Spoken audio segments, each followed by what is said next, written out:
Think the Superman hold is just lying on your stomach and lifting your arms and legs? That simple move might be the reason your lower back feels tight instead of strong. Most people think they're training their core and back, but they're actually compressing their spine without realizing it. And here's the crazy part. This tiny shift in how you hold your body can turn the Superman from a back straining pose into one of the most powerful exercises for bulletproof posture and core stability. Let me ask you something.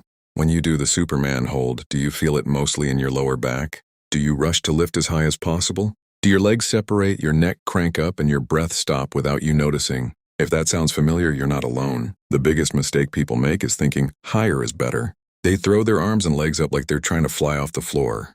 But this exercise isn't about height. It's about tension control. It's about creating a long, strong line from fingertips to toes. Before I show you the right way, let's expose the common wrong way. Most people lie flat, immediately jerk their arms and legs upward, lift their chin toward the ceiling, and squeeze their lower back as hard as they can.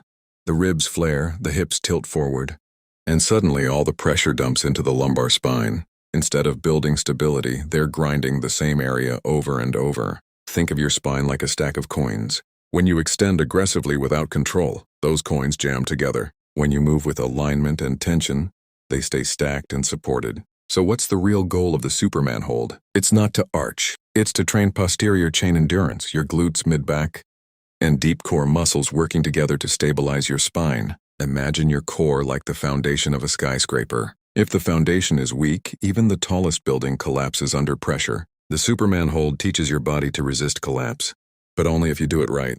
Let's build this step by step.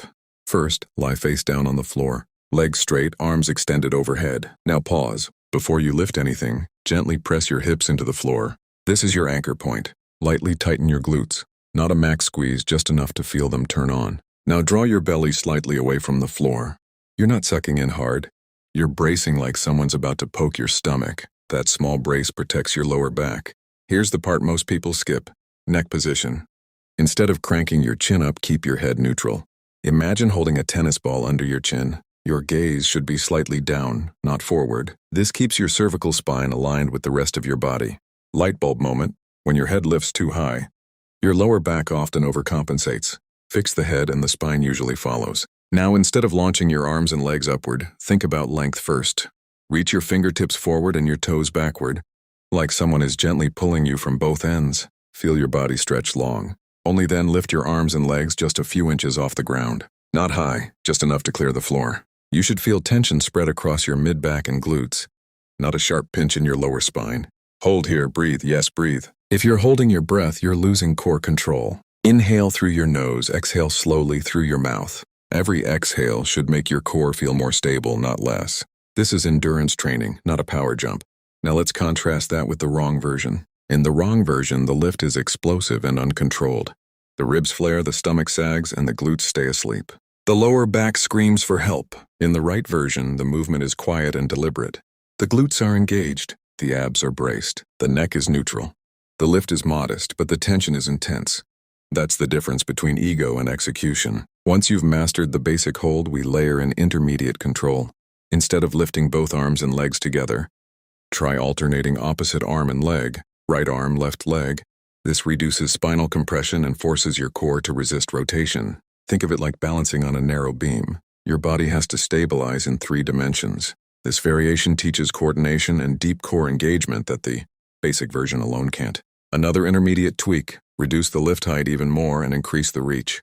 Most people chase height. Pros chase length. When you reach longer, you activate the lats and glutes more effectively. The movement becomes about integration, not isolation.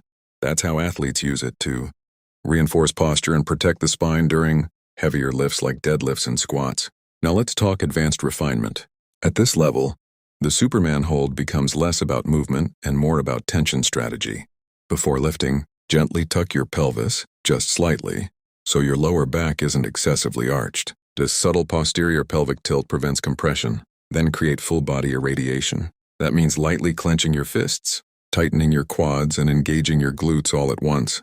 When more muscles contract together, your nervous system amplifies stability. It's like turning multiple support cables tight on a suspension bridge. Here's another advanced cue. Imagine you're trying to hover rather than lift. Hovering forces control. Lifting invites momentum. Hold for 10 to 20 seconds with perfect alignment. If your lower back feels strained before your glutes and mid-back fatigue, something's off. Reset and rebuild. Let me tell you a quick story. I once coached someone who complained that Supermans hurt their back. Every time they did them, they lifted as high as possible, face straining upward. We reduced the height by half, fixed their neck position, and focused on glute engagement. Within weeks, not only did the discomfort disappear, but their posture improved dramatically. Sometimes progress isn't about doing more. It's about doing it cleaner. Think about this. How you train is how you move. If you train your spine to hyperextend under load, your body will repeat that pattern in daily life. But if you train controlled extension with core stability, you build resilience. The Superman hold is less about flying and more about fortifying. So let's recap the perfect sequence. Lie face down. Anchor the hips. Lightly engage glutes. Brace your core. Keep your neck neutral. Reach long before lifting. Lift only slightly. Breathe steadily. Feel tension across the entire back body, not just the lower spine. Hold with control. Lower slowly. Now I want you to test something. Do 1 rep the old way. Lift high, crank the neck, rush it. Notice how it feels. Then do 1 rep the new way. Controlled, aligned, breathing. Feel the difference? That's your light bulb moment. Same exercise. Completely different stimulus. Here's your challenge. Try 3 sets of 20-second flawless Superman holds right now. Focus on quality, not height. After each set, ask yourself, did I feel this in my glutes and mid-back? Or did my lower back take over? Adjust until the answer is clear. Remember, strength isn't about looking intense. It's about creating tension with precision. The Superman hold, when done right, builds a resilient spine, better posture, and a stronger posterior.